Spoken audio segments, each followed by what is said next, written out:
Ang dami mong oras sa Netflix, ML at scrolling, pero ni isang oras para sa future mo wala?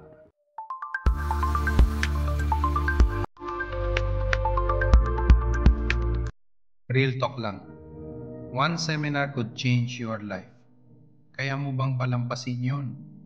Bakit ka dapat umaten ng financial seminar? Simple. Kasi wala namang nagturo nito sa school, di ba? Matututo kang mag-budget, mag-ipon, at mag-invest ng tama. Malalaman mo kung paano iwasan ang utang at paano ka magiging financially free. Kahit libre, di pa rin sinasalihan ng iba. Bakit? Takot matuto? Busy? Tamad? But guess what? Yung mga umaaten, sila yung nagkaka-progress. What you don't know is costing you more than a 1-hour seminar ever will. Gusto mong umasenso? Simulan mo sa pag-aaral. Huwag puro bahala na, gawin mong handa na. Attend a seminar. Invest time today para sa buhay na di mo kailangang takbuhan bukas.